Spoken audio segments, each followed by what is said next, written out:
Hello everyone. So today we are going to start chapter cell, the basic unit of life. तो ये class 11th का हमारा chapter है. इसमें हम जो है ये जो चैप्टर है ये 3 बेसिक पार्ट्स में जो है बटा हुआ है. सबसे पहले यहाँ पे हमारे पास आता है चैप्टर में सेल थ्योरी बताई जाती है, जिसके मतलब जिसमें आपको जो है ईयर और साइंटिस्ट के नाम, उनकी डिस्कवरीज, ये सब याद करना होता है सेल थ्योरी में. दूसरा हमारे पास आता है प्रोकैरियोटिक सेल. प्रोकैरियोटिक सेल होते हैं जो हमारे प्रिमिटिव सेल थे, यानी कि जो पुराने वाले थे. तो इसमें कुछ खास नहीं है, मतलब बहुत छोटा है ये भी चैप्टर में. और फिर आता है यूकैरियोटिक सेल, यानी कि जो मॉडिफाइड हुए, जो मॉडर्न सेल हमारे पास यहाँ पे आए. और इसमें ये काफ़ी एलोबरेटिव तरीके से हमको पढ़ना है. बहुत सारी सेल ऑर्गेनिल्स है जो इसमें हमें पढ़नी होगी, क्योंकि प्रोकैरियोटिक सेल्स में वो अपसेंट थी, जबकि यूकैरियोटिक सेल में वो ऑर्गेनिल्स, जो सेल ऑर्गेनिल्स थी, वो बहुत सारी ऐसी थी जो प्रेजेंट थी इसमें एज कंपेयर टू प्रोकैरियोटिक. सबसे पहले हम समझेंगे कि सेल क्या होता है. तो मैं आपको साथ के साथ एनसीईआरटी से भी बताऊंगी और अपने नोट से भी बताऊंगी. Cells are the basic unit of life and serve as the building blocks of all living organisms. ये लाइन शायद आप बहुत पहले से सुनते आए होंगे कि cells are the building blocks of all living organisms. Obviously there is no living organism. अगर किसी भी ऑर्गेनिज्म के पास सेल नहीं है तो उसको हम लिविंग कंसीडर नहीं करते. ठीक है. इनकी कंपोजिशन अलग हो सकती है, स्ट्रक्चर अलग हो सकता है, फंक्शन अलग हो सकता है, लेकिन फिर भी इनके पास सिमिलरिटीज होती है. ह्यूमन बॉडी जो है वो more than trillions of cell से बनी है, मतलब मिलियन नहीं, बिलियन नहीं, ट्रिलियंस ऑफ सेल से जो है एक ह्यूमन बॉडी कंपोज हुई है. They give structure of the body. ये बॉडी को स्ट्रक्चर देते हैं. इनसे जो फूड है वहाँ से न्यूट्रिएंट्स को एक्सट्रैक्ट करते हैं सेल्स और कन्वर्ट करते हैं उन न्यूट्रिएंट्स को एनर्जी में, और फिर जो है एनर्जी से हम जो अपने स्पेसिफिक फंक्शन है उनको परफॉर्म कर पाते हैं. ठीक है. नेक्स्ट अगर हम अब बात करें, यहाँ पे हमारी हो गई है डिस्कवरीज चालू, यानी कि सेल थ्योरी के पर्टिकुलर यहाँ पे हम बात करेंगे. रॉबर्ट हुक जो पहले हमारे थे, उन्होंने क्या ऑब्जर्व किया था फर्स्ट सेल. ठीक है. लेकिन वो फर्स्ट सेल जो था वो डेड था, यानी कोक सेल. पहला उन्होंने जो है डेड सेल रॉबर्ट हुक ने ऑब्जर्व किया था, कोर्क सेल नाम का. फिर आए A.V. ल्यूवेनहोइक. इन्होंने क्या किया था, एक पहला लाइव सेल को इन्होंने ऑब्जर्व किया था, जिसको नाम दिया था माइक्रोब्स, जो थे माइक्रोब्स. फिर आए रॉबर्ट ब्राउन, जिन्होंने न्यूक्लियस को डिस्कवर किया 1831 में. ठीक है. Then cell theory. अब बात करेंगे सेल थ्योरी किन्होंने दी थी. ये तीनों आपको याद होनी चाहिए कि भाई किसने क्या डिस्कवर किया, ऑब्जर्व किया. सेल थ्योरी में क्या था, given by Schleiden and Schwann. Schleiden और स्क्वान के द्वारा ये सेल थ्योरी दी गई थी. तो यहाँ पे जो मेथियस स्क्लीडन थे, इन्होंने क्या डिस्कवर किया था, ये एक जर्मन बोटेनिस्ट थे. ठीक है. 1838 में इन्होंने क्या देखा कि जितने भी प्लांट्स है वो सब डिफरेंट काइंड ऑफ सेल से कंपोज्ड हुए हैं. ठीक है. जो क्या बनाते हैं फर्दर आगे चल के प्लांट टिश्यूज. मैथियस किल्डन 1838 में इन्होंने ये बात बताई. फिर आए थियोडर स्क्वान, यानी 1839 में. उन्होंने, वो एक ब्रिटिश जूलॉजिस्ट थे, ये बोटेनिस्ट थे, ये जूलॉजिस्ट थे. इन्होंने क्या डिस्कवर किया कि जो एनिमल्स हैं वो बहुत सारे, मतलब वो भी सेल से बने हुए हैं. इन्होंने क्या बताया, plants different kind of cell से बने. इन्होंने बताया कि भाई एनिमल्स भी जो है किससे, सेल से फॉर्म हुए हैं. Reported a thin outer layer on animal cells today known as, जिसको आज हम प्लाज्मा मेम्ब्रेन बोलते हैं, उसको भी इन्होंने क्या किया था, ऑब्जर्व किया था.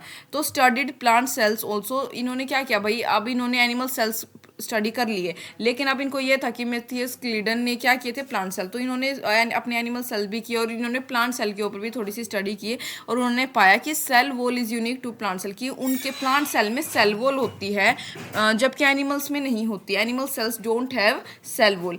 तो सेल थ्योरी कैसे मॉडिफाइड हुई, इन दोनों ने मिला के, मतलब रोडोल्फ वर्चोव 1855 इन्होंने क्या दिया कि ओमनिस सेलुला ई सेलुला, कि जितने भी सेल्स है वो कंपोज हुए हैं प्री एग्जिस्टिंग सेल से.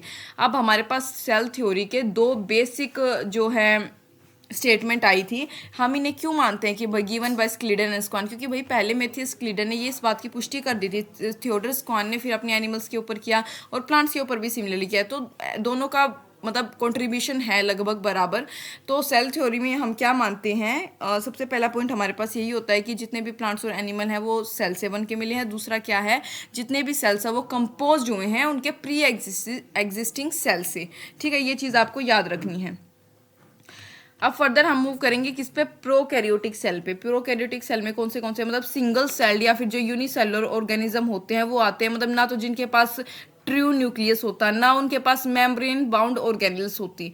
ठीक है, जैसे कि यहाँ पे हमारे पास बैक्टीरिया प्रोकैरियोटिक सेल का हिस्सा है, ब्लू ग्रीन एल्गी जिसको हम साइनोबैक्टीरिया कहते हैं, आर्कीबैक्टीरिया, माइकोप्लाज्मा यानी PPLO। ठीक है, ये सारे किसके प्रोकैरियोटिक हैं। बैक्टीरिया का जो टिपिकल साइज वो कितना होता है इसमें प्रोकैरियोटिक सेल में 1 to 5 माइक्रोमीटर। ठीक है, μm। यहाँ पे बात करेंगे माइकोप्लाज्मा, ये चीज़ आपको याद रखनी है। माइकोप्लाज्मा यहाँ पे क्या होता है, स्मॉलेस्ट सेल होता है, कोई सेल वॉल नहीं होती। टिपिकल साइज कितना होता है इसका 0.1 से लेकर 0.3 माइक्रोमीटर तक। ठीक है, 4 बेसिक शेप जो है बैक्टीरिया की वो कौन सी हैं यहाँ पे, एक है कोकस जिसमें आता है हमारा स्ट्रिप्टोकोकस। ठीक है, दूसरा हमारे पास ये बेसिलस जिसमें आता है राइजोबियम, फिर स्पाइरलम, ये जो स्पाइरल जैसी शेप आपको दिख रही है स्पाइरलम, फिर आता है विब्रियो कोमा शेप्ड, भी इसको आप कह सकते हो विब्रियो कोलेरा। ठीक है, यहाँ पे देखो ये प्रोकैरियोटिक सेल का आपकी बुक में भी दे रखा है, और मैंने यहाँ पे अलग से यहाँ पे स्लाइड ऐड कर रखी है इसमें। ये पूरा एलोबरेटिव डायग्राम है किसका, प्रोकैरियोटिक सेल का। इसमें बाहर से आप देखो,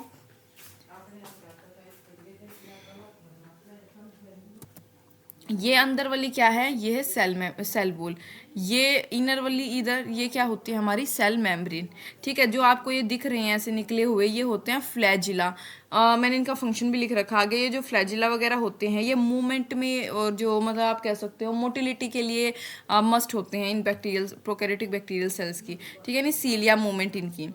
सेल वॉल जो है ग्लाइकोजन की बनी होती है। ये यहाँ पे होते हैं कुछ सेल एनवलप। ठीक है, जैसे ऐसे यहाँ पे मैंने दिखा रखा, ये जो बनी होती है ग्लाइकोकैलेक्स की, ये जो बिल्कुल आउटर लेयर होती है, ये यहाँ पे कैसा सा मतलब होता है, जैसे आपको एक बड़ा सा दिख रहा है, ये होता है पिलाई। पिलाई मतलब कॉन्जुगेशन का काम करता है। ठीक है, कॉन्जुगेशन में हेल्प करता है।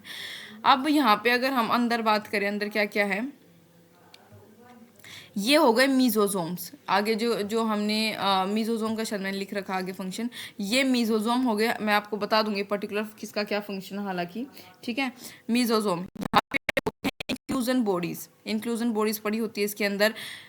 ये जो यहाँ पे दिख रहा है आपको, इसका क्या है, cell wall formation, DNA replication, DNA distribution. Mesosome के सारे फंक्शंस दे रखे हैं कि भाई सेल वॉल फॉर्मेशन में मीजोजोम का काम आता है, डीएनए रेप्लिकेशन में और डीएनए की डिस्ट्रीब्यूशन में ये होता है प्लाज्मिड। आप जब बायोटेक्नोलॉजी पढ़ोगे तो उसमें प्लाज्मिड पढ़ोगे, मतलब ये एज अ वेक्टर काम आता है, मतलब काफ़ी डिटेल में दे रखा है वहाँ पे। ठीक है, तो ये क्या होता है, एक सर्कुलर डबल स्टैंडर्ड डीएनए होता है। यहाँ पे ये क्या है, पोलिजोम। ठीक है, ये पोलिजोम ये क्या करते हैं, ट्रांसलेशन, मतलब यहाँ पे देखो आपने पढ़ा हो अगर डीएनए वगैरह का, ट्रांसलेशन और ट्रांसक्रिप्शन दो टर्म होती है। mRNA डीएनए की इतने ट्रांसक्रिप्शन खत्म नहीं होती, पीछे से ट्रांसलेशन उसकी स्टार्ट हो जाती है। तो इसमें ऐसा कुछ नहीं है कि मतलब ये वेट करते हैं सीरीज में कुछ चलता है। ठीक है, यहाँ पे ये क्या है, अंदर हमारा हो गया सर्कुलर क्रोमोसोम। ये क्या होता है, न्यूक्लियोटोइड या फिर न्यूक्लियोइड या फिर सर्कुलर क्रोमोसोम आप इसे कह सकते हो। ये है क्रोमेटोफोर। ठीक है, अब इन सब के मैं आपको फंक्शन बता देती हूँ वन बाय वन। एक तो प्रोकैरियोटिक सेल्स में कोई माइटोसिस नहीं होती। ठीक है, माइटोसिस नहीं होती इसमें। तो cell membrane is same in both prokaryotic, cell membrane जो है वो बोथ प्रोकैरियोटिक में और यूकैरियोटिक दोनों में सेम होती है। कोई सेक्सुअल रिप्रोडक्शन नहीं होती प्रोकैरियोटिक सेल्स में। आपको याद रखने ये जो पॉइंट मैंने यहाँ पे लिख रखे हैं। फ्लैजिला और सीलिया का क्या काम होता है, मूवमेंट में, लोकोमोशन में और मोटिलिटी में ये हेल्प करते हैं। पिलाई का क्या काम है, कॉन्जुगेशन का। फिम्बरी जो हमारे थे उनका क्या काम है, होल्डिंग या अटैचमेंट के लिए, पकड़ने के लिए, अटैचमेंट के लिए। तो मेजोरिटी ऑफ जितने बैक्टीरिया होते हैं वो हेट्रोट्रोफिक होते हैं, कुछ फोटोसिंथेटिक, ऑटोट्रोफिक, फोटोसिंथेटिक वगैरह कीमोसिंथेटिक हो सकते हैं। प्रोकैरियोट्स में बात करें तो जो ट्रांसक्रिप्शन और ट्रांसलेशन है वो कपल्ड होती है, मतलब एक साथ चलती है। देखो पोलिजोम क्या करता है, एक mRNA को, मतलब एक जो mRNA होगा उसके ऊपर बहुत सारे राइबोसोम्स या प्रोटीन अटैच होते हैं। राइबोसोम 70S होता है प्रोकैरियोटिक के केस में, यानी कि 50S + 30S। आप जानते होंगे कि राइबोसोम दो टाइप का होता है, एक 70S एक 80S। 70S होता है इसमें अपना कौन सा, ये प्रोकैरियोटिक में, और 80S हमारा होता है उसमें यूकैरियोट्स में। तो जो प्रोकैरियोटिक जीन्स है वो क्या होते हैं, पॉलीसिस्टोनिक होते हैं। अभी अगर आपको पॉलीसिस्टोनिक का मतलब नहीं समझ आया तो आगे आ जाएगा चैप्टर्स में। और यूकैरियोटिक जो होते हैं वो कैसे होते हैं, मोनोसिस्टोनिक। ठीक है,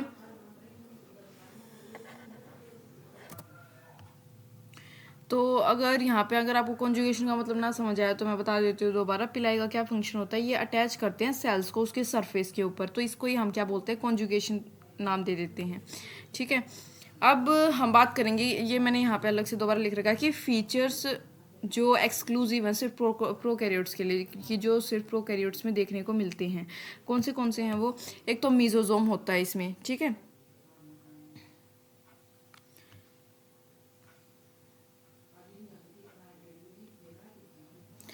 मीजोजोम जो होता है वो जो ऑर्गेनिल्स की मतलब ऑर्गेनिल्स होते हैं मीजोजोम कुछ, जो कि प्लाज्मा मेम्ब्रेन जो होता है ना अंदर की साइड, उसकी फोल्डिंग से बनते हैं। ठीक है, यहाँ पे शायद मैंने आपको दिखाई भी था, हाँ देखो ये जो फोल्डिंग्स है ना प्लाज्मा मेम्ब्रेन की, जो इनर फोल्डिंग्स है, इसको आप कहोगे मीजोजोम। ठीक है, नेक्स्ट हमारा होता है क्रोमेटोफोर। क्रोमेटोफोर यहाँ पे ये राथी ये ऐसे पाउची से होते हैं, मतलब कलर्ड होते हैं ये। ठीक है, क्रोमेटोफोर होते हैं कलर्ड। नेक्स्ट हमारा होता है इंक्लूजन बॉडीज। इंक्लूजन बॉडी मैंने यहाँ पे आपको बताया था शायद, नहीं देखो यहाँ पे दे रखा है मैंने कि हाँ, इनका क्या काम होता है कि ये ग्लाइकोजन को स्टोर करते हैं, फोस्फेट ग्रैन्यूल्स को, या फिर साइनोफिशियन स्टार्च को, मतलब जो भी ये फूड मतलब काइंड ऑफ ये होते हैं, इनको ये क्या करते हैं, स्टोर करते हैं। और एक होता है पोलिजोम। पोलिजोम कहाँ पे था हमारे डायग्राम में, यहाँ पे देखो ये रहा पोलिजोम। यहाँ पे मैंने इसका फंक्शन भी लिख रखा है शायद, देखो एक एमआरएनए पे बहुत सारे राइबोसोम या प्रोटीन अटैच होना। ठीक है, अब हम बात करेंगे किसकी, यूकैरियोटिक सेल। यही इतना हमारा जो प्रोकैरियोटिक सेल था वो यहीं तक था, इतना ही हमें इसमें पढ़ना था।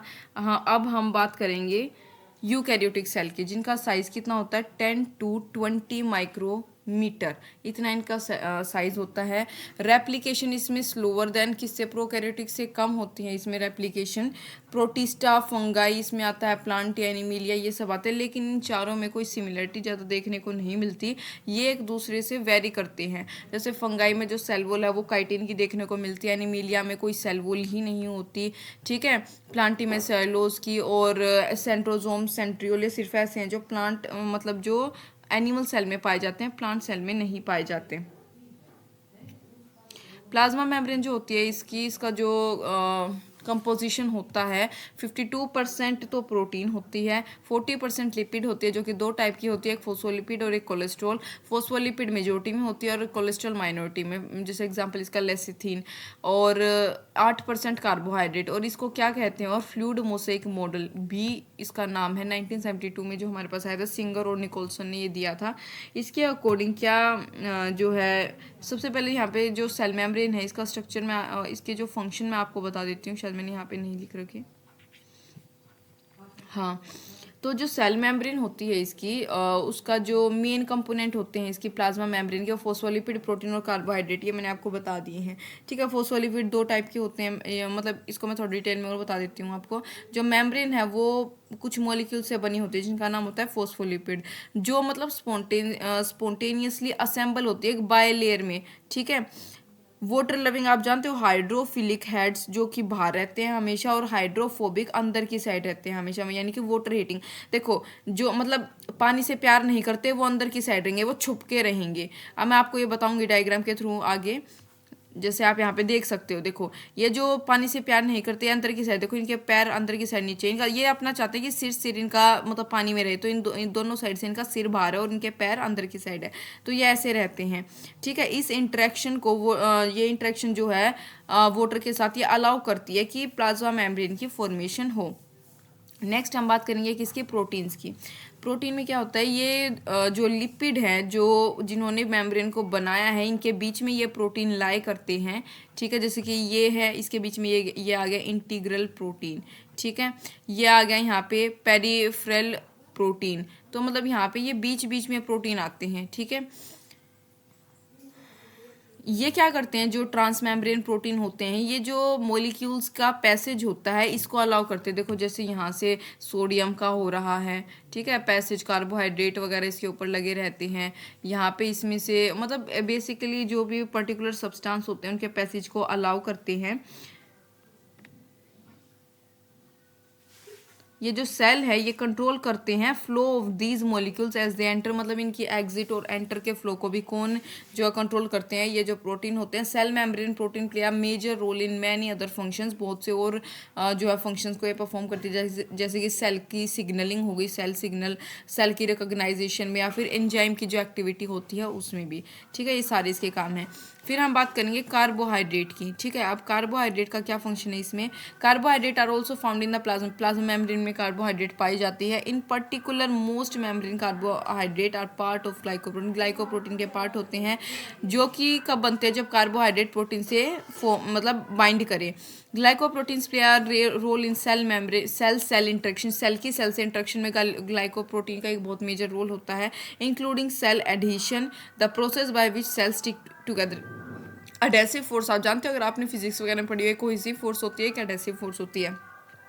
अडेसिव फोर्स वो होती है जो मतलब पास पास रखे, ठीक है, मतलब अच्छे से बाउंडेड हो एक दूसरे के साथ, ठीक है, ये इसको बोलते हैं। अब बात करेंगे फ्लूइड मोसेइक मॉडल के बारे में थोड़ा सा। 1972 में सिंगर एंड निकोलसन ने प्रपोज किया था एक फ्लोइंग मोसेक पैटर्न। इस मॉडल के अनुसार क्या था कि जो नियर लिक्विड नेचर होता है लिपिड्स का, लिक्विड नेचर जो होगा लिपिड्स का, वो लेटरल मूवमेंट को अलाउ करता है प्रोटीन की बाइलेयर के मतलब अक्रोज, ठीक है, ये जो बाइलेयर बनती है इसके अक्रोज। ये एबिलिटी जो है, जो this ability to move within the membrane is measured by, इसके फ्लूइडिटी से हम मेजर कर सकते, मतलब किया था हमने कि कितनी इसकी एबिलिटी है कि ये with in the membrane move कर सके।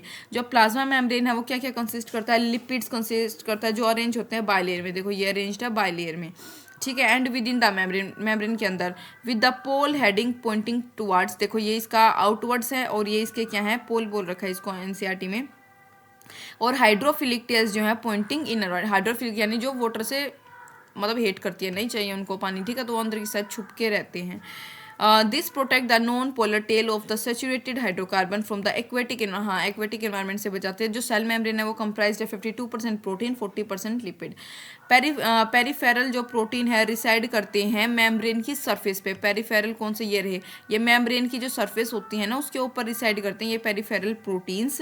और जबकि इंटीग्रल प्रोटीन जो है पार्शली और fully buried with in the membrane, देखो ये पार्शली या फुली बरीड हो सकते हैं ये इंटीग्रल प्रोटीन मेम्ब्रेन के अंदर। फंक्शन क्या क्या है सेल मेम्ब्रेन के, मैं आपको ये और बता देती हूँ। देखो यहाँ डायग्राम से, आपकी बुक में भी ये डायग्राम दे रखा है, आप उससे भी देख सकते हो। यहाँ पे ये ओस्मोसिस का मतलब वाटर के ट्रांसपोर्टेशन को अलाउ करते हैं, पूरा वही डायग्राम है। पैसिव डिफ्यूजन होता है यहाँ से, ठीक है, ऑक्सीजन वगैरह।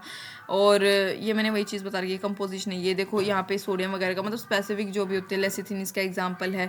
फिर ये पेरीफेरल हो गया, यहाँ पे क्या है, चैनल्स होते हैं, जैसे ये चैनल है जो वाटर के उसको मतलब एक्वापोरिन्स हम इसको नाम दे सकते हैं, ठीक है। तो मतलब ये ऐसा कुछ डायग्राम है जो आपको याद रखना है।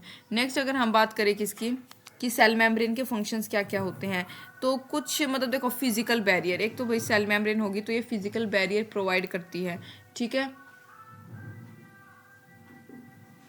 जैसे कि जो प्लाज्मा मेम्ब्रेन है वो सेपरेट करती है साइटोप्लाज्म को एक्स्ट्रा सेलुलर फ्लूइड से जो कि सेल के बाहर पड़ा रहता है। ये मतलब protecting all cellular component from, मतलब जितना भी उसका अंदर का सेलुलर कंपोनेंट होता है उसको जो भी एक्सटर्नल इन्वायरमेंट होता है उससे प्रोटेक्ट करता है। And allowing separate activities inside, और मतलब ये भी इंश्योर करता है कि भाई सेल के अंदर अब डिफरेंट एक्टिविटीज़ हो रही होती है, सेल के बाहर अलग, तो इस चीज़ को भी इंश्योर करता है सेल मेम्ब्रेन। स्ट्रक्चरल सपोर्ट मिलता है कि ये प्रोटेक्ट करता है जो साइटोस्केलेटन होता है। साइटोस्केलेटन होता है मतलब प्रोटीन फाइबर का एक नेटवर्क होता है सेल के अंदर ही, मतलब जो कि जितने भी पार्ट्स होते हैं सेल के उनको एक साथ पकड़ के रखता है और जो भी हमारा सेल है उसको शेप देता है, इसको बोलते हैं साइटोस्केलेटन, और इसको मतलब प्रोटेक्ट करता है।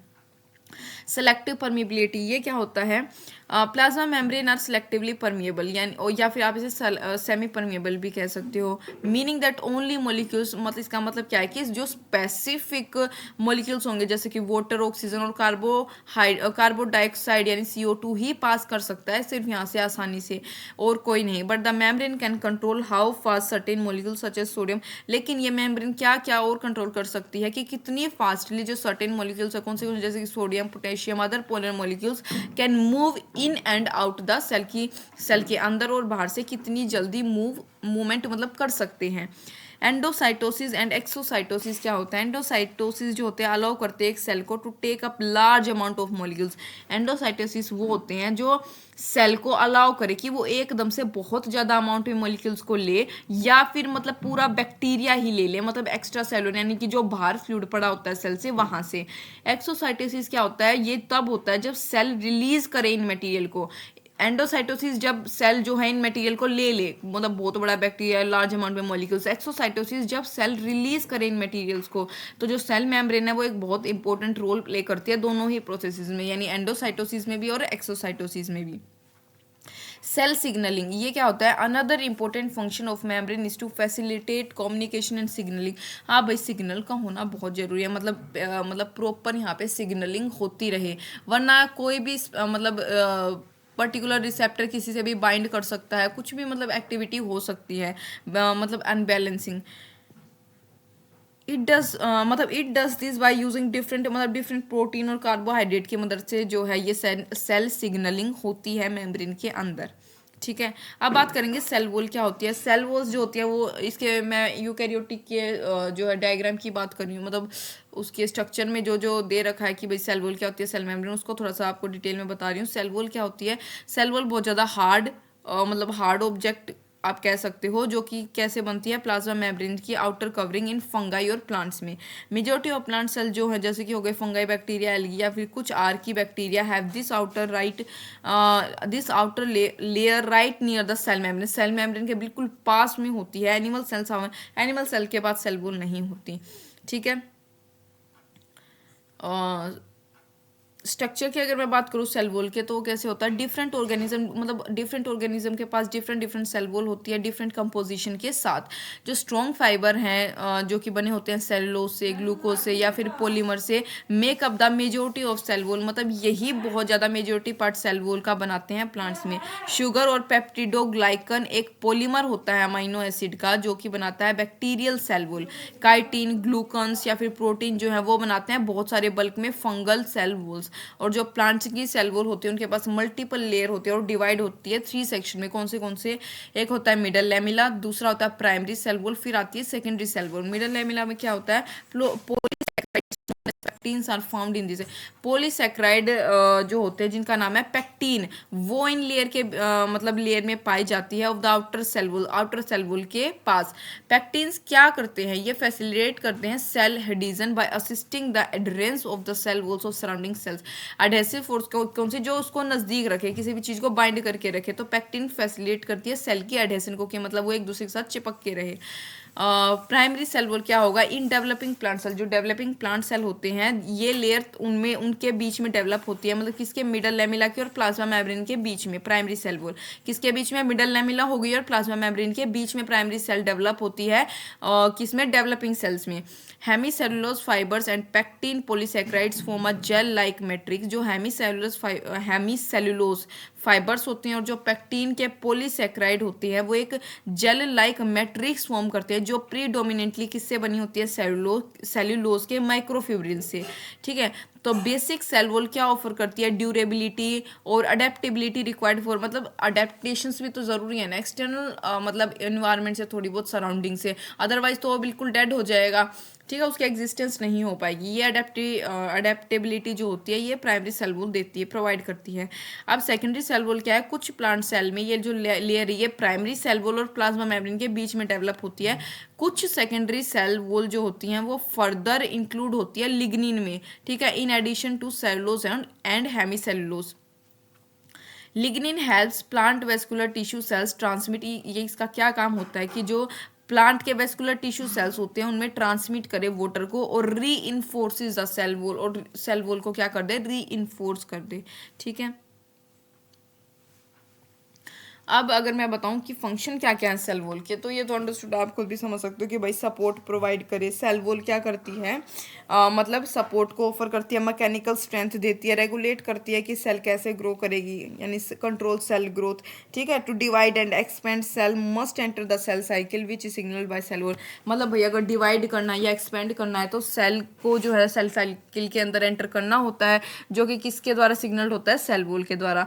कंट्रोल करता है diffusion because the cell wall is permeable, cell wall permeable होती है यानी कि अलाउ कर देती है, मतलब कोई भी तो कुछ मॉलिक्यूल जैसे कि protein can enter the cell while blocking the entry of others.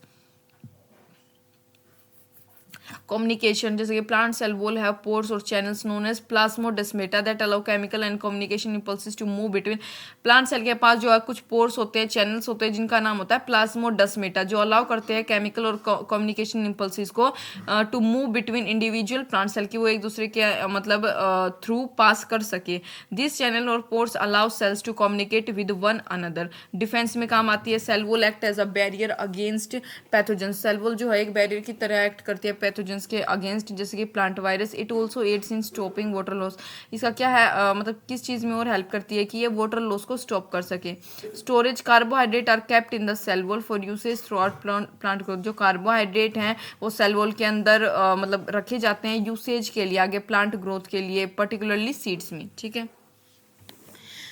तो यहाँ पे देखा कि ट्रांसपोर्ट दो टाइप का होता है, पैसिव और एक्टिव। पैसिव में कोई एटीपी का यूज़ नहीं होता, एक्टिव में एटीपी का यूज़ होता है। ये जो होती है पैसिव, ये अलोंग द कंसंट्रेशन ग्रेडियंट होती है, जबकि ये अलोंग ये अगेंस्ट होती है, ठीक है। इसमें क्या होता है, दो टाइप की होती है, एक सिंपल डिफ्यूजन, एक फैसिलिटेटेड डिफ्यूजन, ठीक है। इसमें क्या होता है, ये प्रोटीन वगैरह का डिफ्यूजन करती है, और ये क्या है, प्रोटीन्स यहाँ पे ऑलरेडी पंप होते हैं एटीपी के थ्रू। प्लाज्मोडेस्माटा जो मैंने बताते हैं कनेक्ट करती है साइटोप्लाज्म ऑफ दो प्लांट सेल के जो साइटोप्लाज्म है उनको ये कनेक्ट करती है, जबकि गैप जंक्शन होता है एनिमल सेल्स में जो सिमिलर काम करता है। देखो प्लांट सेल में प्लाज्मोडेस्माटा होता है, जबकि एनिमल सेल्स में क्या होता है, वो अपना गैप जंक्शन, ठीक है। अब हम बात करेंगे एंडोमेम्ब्रेन सिस्टम की, ठीक है।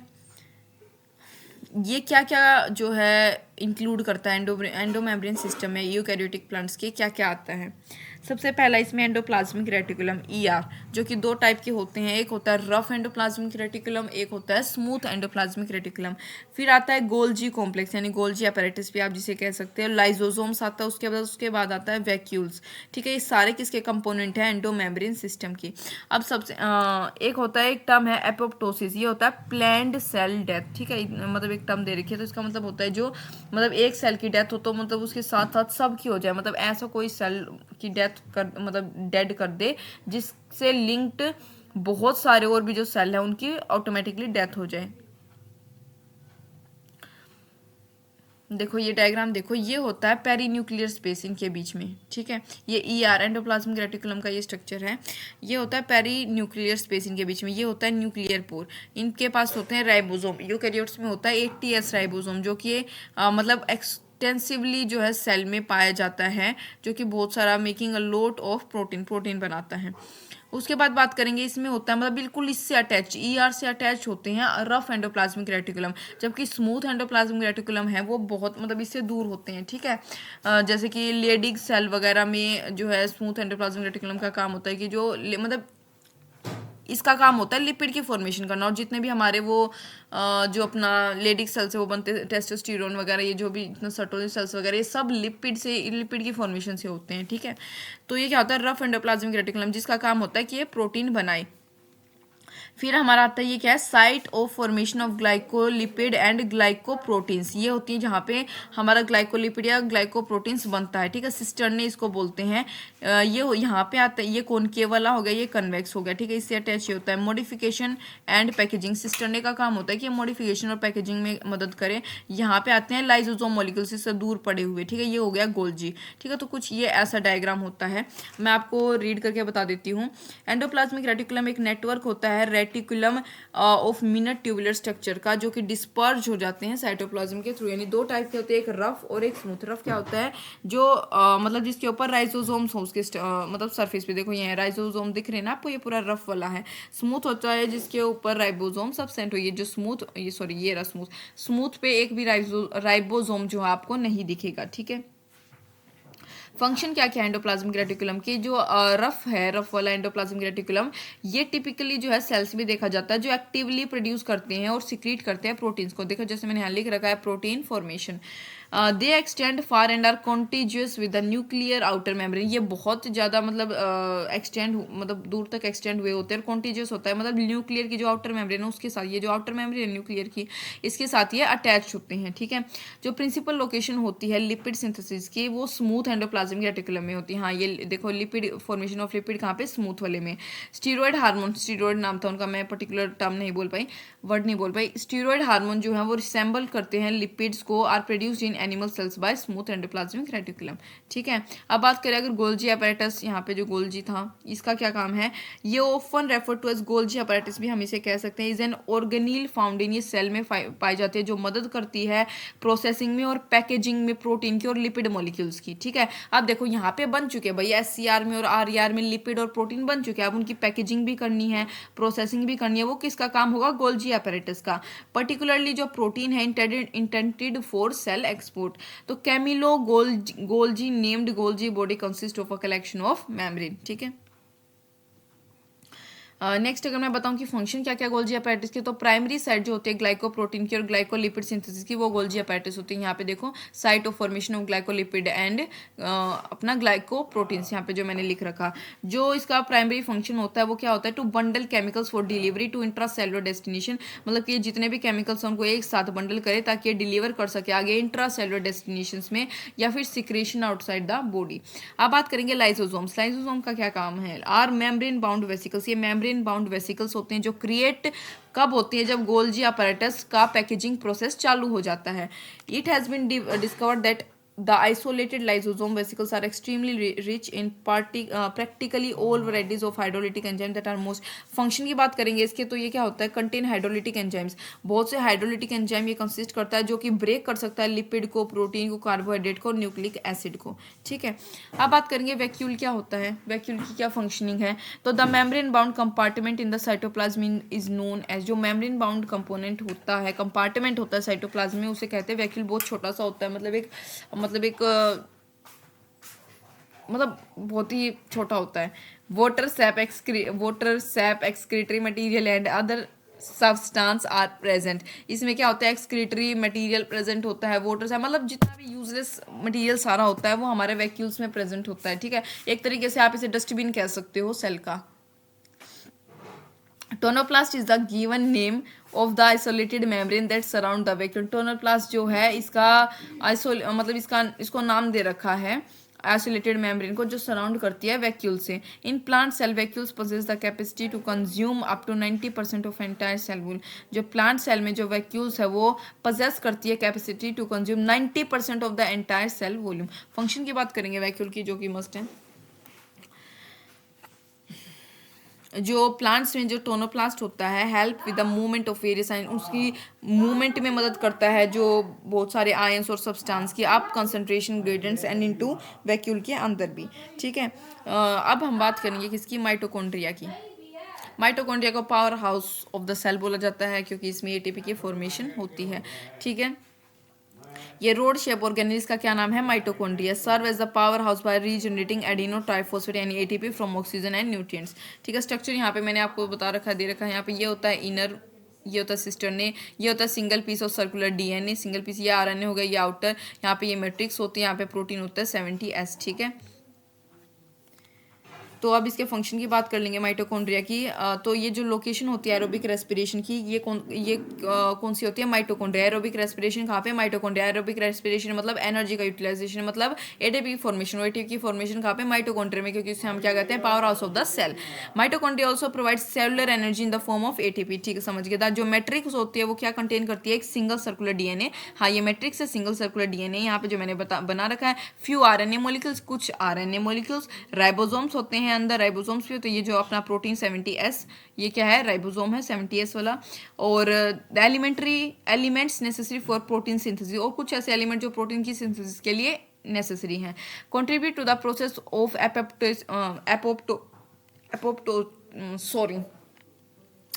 एपोप्टोसिस और प्रोग्राम्ड सेल डेथ। जो मैंने एपोप्टोसिस आपको टर्म समझाई थी, वही aids in the liver cells में मदद करता है, एबिलिटी टू डिटॉक्सिफाई अमोनिया, जो अमोनिया होता है जो हमारा वेस्ट, उसको डिटॉक्सिफाई करने के लिए। अब बात करेंगे प्लास्टिड्स क्या होते हैं, विच आर फाउंड इन, जो प्लांट सेल में पाए जाते हैं, एंड यूग्लिनोइड्स में। और ये डबल मेम्ब्रेन बाउंड ऑर्गेनिल्स होते हैं जिनका खुद का डीएनए होता है और खुद का राइबोसोम होता है, ठीक है। स्ट्रक्चर और फंक्शन की बात करूँ प्लास्टिड की, तो ये क्लोरोप्लास्ट होता है, क्रोमोप्लास्ट से, ल्यूकोप्लास्ट वगैरह से इससे बने होते हैं, ठीक है। राइबोसोम्स की मैं अगर बात करूँ, राइबोसोम क्या है वो मैंने बता दिया था, हालांकि 80s 70s दो टाइप का होता है, ठीक है, ये आप पढ़ सकते हो। साइटोस्केलेटन भी मैंने आपको समझा दिया था, ठीक है। इसके बहुत से टास्क होते हैं, मैकेनिकल सपोर्ट वगैरह प्रोवाइड करता है, मतलब बहुत कुछ।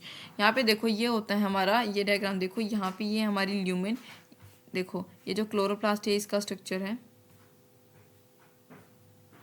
ये स्ट्रोमा जो कि डार्क रिएक्शन में, ये आप जो प्लांट फिजियोलॉजी चैप्टर है वहाँ पे समझोगे अच्छे से। ये लाइमेन है, ये लाइट रिएक्शन में काम आती है, इसके ऊपर क्लोरोफिल लगा होता है, ये थाइलेकोइड होती है, लाइट रिएक्शन में स्ट्रोमा से अटैच होती है, स्ट्रोमा लेमिला से जो ये ग्रेनम है ये अटैच होती है, ठीक है। माइटोकॉन्ड्रिया सेमी ऑटोनोमी, हाँ ये बता दिया मैंने, माइटोकॉन्ड्रिया से बड़ा साइज होता है। प्लास्टिड, अब देखो प्लांट प्लस यूग्लिनोइड्स में ये होती है, 3 टाइप के होते हैं, क्लोरोप्लास्ट, क्रोमोप्लास्ट, ल्यूकोप्लास्ट। क्लोरोप्लास्ट में क्या होता है, फैट सोल्यूबल पिगमेंट यानी क्लोरोफिल या फिर कैरोटिनोइड में ये होता है। क्रोमोप्लास्ट भी फैट सोल्यूबल पिगमेंट से बना होता है, यानी कि कैरोटिनोइड और जेंथोफिल क्रोमोप्लास्ट से बना होता है। ल्यूकोप्लास्ट क्या होता है, कलरलेस होता है, 3 टाइप का होता है, अमाइलोप्लास्ट, इलियोप्लास्ट और अलूरोप्लास्ट। अमाइलोप्लास्ट में क्या होता है, कार्ब स्टोर होता है, इलियोप्लास्ट में ऑयल के लिपिड और अलूरोप्लास्ट में प्रोटीन। ये आपको याद रखने हैं, ठीक है, मतलब याद रखने वाला सारा काम है ये। यूकैरियोट के राइबोसोम की मैंने आपको बता दी, 80s होता है, 60s प्लस 20s। और ये साइटोस्केलेटन भी, मतलब साइटोस्केलेटन जो इसका 3 मेजर चीज़ों से बना होता है। माइक्रोफिलामेंट्स, माइक्रोफिलामेंट्स क्या है, एक्टिन प्रोटीन से बने होते हैं। दूसरा आता है इंटरमीडिएट फाइलामेंट्स जो कि कैरेटिन प्रोटीन से बना होता है। फिर आता है माइक्रोट्यूबल्स, ट्यूबिलिन से, मतलब माइक्रोफिलामेंट्स का सबसे छोटा साइज, फिर उससे ऊपर इंटरमीडिएट का सबसे बड़ा, माइक्रोट्यूबल्स का जो कि ट्यूबिलिन से बनी होती है, ठीक है। अब बात करेंगे फ्लैजिला और किसकी, सीलिया की। इनकी जो अरेंजमेंट होती है वो 9+2 अरेंजमेंट होती है, ठीक है, जिसे यहाँ पे आप देख पा रहे हो। 9+2 अरेंजमेंट कैसे होती है, ये इनके जो है 9 पैराफेरल डबलेट्स होते हैं इनके पास, 1 2 3 4 5 6 7 8 9, 9 तो ये हो गए, प्लस 2 ट्यूबल्स अंदर होती है, तो इसलिए इनके अरेंजमेंट को क्या कहते हैं, 9+2 अरेंजमेंट। ये इनकी क्या होती है, सेंट्रल शीथ इसको नाम दिया गया है। यहाँ पे ये होता है इनका प्लाज्मा मेम्ब्रेन। ये जो होती है इनकी जो ये ऐसे जिससे अटैच है पेरिफेरल डबलेट्स, ये होती है रेडियल स्पोक, और इसको एरिया कहते हैं एक्सोनीमा। आपको इतना याद रखना है, ठीक है, ज़्यादा डीप में यहाँ पे हमें नहीं जाना।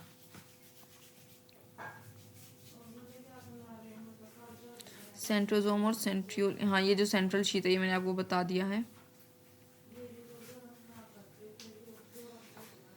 सेंट्रोजोम की अगर मैं बात करूँ जो एनिमल सेल्स में होता है, ये मेम्ब्रेन से बाउंड नहीं होती, इनकी अरेंजमेंट 9+2 होती है, इनकी अरेंजमेंट 9+0 होती है, यानी कि जो इनके 2 वो ट्यूबल होते हैं वो इसमें नहीं होते। यानी सेंट्रोजोम एक ऑर्गेनिल है जो टिपिकली हैज़ 2 सेंट्रियोल, जिनके टिपिकली 2 सेंट्रियोल होते हैं जो सिलेंड्रिकल स्ट्रक्चर होते हैं। In a centrosome both centrioles are perpendicular to one another and are organize similarly to cartwheel, एक कार्टविल के जैसा इसका जो स्ट्रक्चर दिखता है।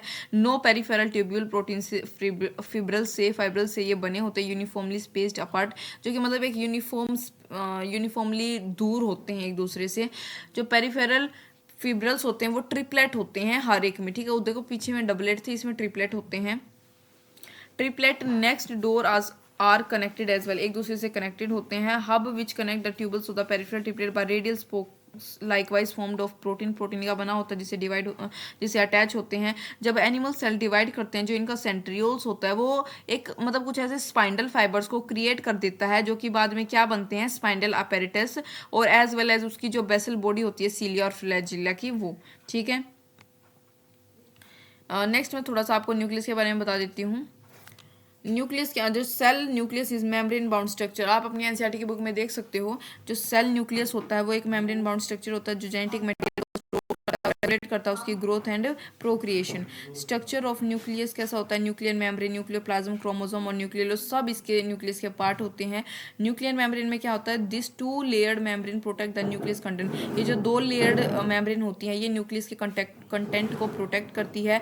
Endoplasmic reticulum is joint to the membrane, जो एंडोप्लाज्मिक रेटिकुलम है ये इसकी आउटर लेयर से ज्वाइंट होती है। Nuclear envelope is made up of phospholipid, जो न्यूक्लियर एनवेलप है वो फोस्फोलिपिड की बनी होती है, जो कि एक लिपिड की बाइलेयर लेयर फॉर्म करते हैं, जैसे कि सेल मेम्ब्रेन में था। न्यूक्लियर प्लाज्म का क्या फंक्शन है? एक gelatinous material found inside the nuclear membrane. Nuclear membrane के अंदर होता है न्यूक्लियोप्लाज्म। जो सेमी एक्वेसियस सब्सटेंस होते हैं जिनको हम कहते हैं कैरियोप्लाज्म, वो साइटोप्लाज्म के जैसे होते हैं, जो कि मोस्टली कंसिस्ट करते हैं वाटर डिजोल्व सोल्ट के साथ, एंजाइम के साथ, organic molecules suspended inside. Nuclear plasm surround the nucleolus and chromosome. ठीक है, न्यूक्लियोप्लाज्म किसको सराउंड करता है? न्यूक्लियोलस और क्रोमोसोम को। क्रोमोसोम की बात करेंगे वो क्या होता है? Chromosome are an organelle found in nucleus. Nucleus में पाया जाता है। DNA which make up chromosome. DNA जो क्रोमोसोम को बनाता है और कैरी करता है इंस्ट्रक्शन सेल डेवलपमेंट के लिए, ग्रोथ के लिए, रिप्रोडक्शन के लिए। ठीक है, जिससे कि किसी भी पर्सन का जेनेटिक मेकअप क्या होता है? डिटरमाइन होता है। हिस्टोन्स होते हैं, एक टाइप का प्रोटीन मॉलिक्यूल होता है जो डीएनए की स्ट्रिंग्स होती हैं, जिनको कलेक्टिवली हम क्रोमेटिन कहते हैं, उससे मेकअप क्रोमोसोम्स। ठीक है, ये आप डीएनए वाले में अच्छे से पढ़ोगे। न्यूक्लियोलस क्या होता है? न्यूक्लियोलस एक डेंस मेम्ब्रेन लेस स्ट्रक्चर होती है जो कि न्यूक्लियस के अंदर पाई जाती है। That is made up of, जो कि आरएनए और प्रोटीन्स की बनी होती है। Nucleolar organisers which are chromosomal regions having the genes for ribosome synthesis on them are found in, ये भी न्यूक्लियस में पाए जाते हैं। फंक्शंस क्या क्या है न्यूक्लियस के? जो nucleus have several crucial functions. कौन से रेगुलेट करता है ऑर्गेनिज्म की इनहेरिटेड ट्रेट्स, कि भाई कौन से ट्रेट आगे फर्दर पेरेंट सेल से ऑफ स्प्रिंग में पास होते हैं। ठीक है, it is also in charge of protein synthesis का इंचार्ज होता है, सेल डिवीजन का, ग्रोथ का और उनकी डिफ्रेंशिएशन का। मैसेंजर आरएनए यानी कि mRNA is created for protein synthesis. जो mRNA वो किस लिए बना होता है? कि जो प्रोटीन की सिंथेसिस हो सके ट्रांसक्रिप्शन साइट पे न्यूक्लियस के। ट्रांसक्रिप्शन ट्रांसलेशन वगैरह आप दूसरे चैप्टर में पढ़ते हो। Nucleolus is where ribosomes are created. Nucleolus वो होते हैं जहाँ पे राइबोसोम क्रिएट हो। Nuclear pores provide for the selective transit of energy molecules and regulatory components. जो न्यूक्लियर पोर्स होते हैं वो क्या प्रोवाइड करते हैं? Selective transit of energy molecules and मतलब कुछ रेगुलेटरी कंपोनेंट उनको प्रोवाइड करते हैं, या मतलब कुछ पर्टिकुलर, जिससे कि किसी भी स्पेसिफिक पर्टिकुलर जो सब्सटेंस का एक्सचेंज हो सके। एक छोटी सी टर्म हो रहा है माइक्रो बॉडीज। वो क्या होता है? Both plant and animal cell include a large number of membrane bound tiny vesicles called micro. मतलब बहुत, दोनों ही प्लांट भी और एनिमल सेल्स भी इंक्लूड करते हैं एक बहुत ज़्यादा large number of membrane bound टिनी छोटे छोटे वेसिकल्स का, जिनको कहते हैं माइक्रो बॉडीज, जो कंटेन करते हैं वैरायटी ऑफ एंजाइम्स। ठीक है, अब ये डायग्राम देखो। एस फेज के बाद ये कुछ ऐसे डिवाइड हो जाता है, जिसको ऊपर वाले को पी आर्म कहते हैं, इसको क्यू आर्म कहते हैं। दो सिस्टर क्रोमेटिड होते हैं, बीच में सेंट्रोमियर होता है, प्राइमरी कंस्ट्रक्शन आप इसे कह सकते हो, और ये साइड में होते हैं काइनेटोकोर, जो कि किससे बनते हैं? स्पाइंडल फाइबर से। उसके बाद आप ये देख सकते हो कि भाई अगर सिमिलर इनका जो है डिस्ट्रीब्यूशन हो पी और क्यू आर्म का, उस स्टेज को मेटासेंट्रिक कहते हैं, जिसका वी शेप होती है। अगर ये पी छोटी और क्यू थोड़ी बड़ी हो, ये होता है सब मेटासेंट्रिक एल शेप की। और अगर एरोसेंट्रिक क्या होता है? जे शेप की। जब देखो पी वाला कितनी छोटी आर्म है, और जब पी आर्म ही ना हो तो वो होता है टीलोसेंट्रिक यानी आई शेप की। ठीक है, और एक आध में अगर जैसे व्हाट आर थाइलेकोइड्स, अगर आपको समझ, थाइलेकोइड क्या होता है? पाउच लाइक स्ट्रक्चर है क्लोरोप्लास्ट में, जो एक कंटेन करते हैं पिगमेंट, जिसको कहते हैं क्लोरोफिल। ठीक है, क्लोरोफिल जो फंक्शन होता है थाइलेकोइड का, वो क्या होता है? कि वो असिस्ट कर सके फोटोसिंथेसिस में। They synthesize ATP. ATP is then used in water photolysis. अच्छा, कौन सी सेल ऑर्गेनेल है जिसको सुसाइडल बैग्स जाना जाता है? तो वो होती है लाइजोसोम्स। ठीक है, लाइजोसोम को सुसाइडल बैग्स के नाम से जाना जाता है।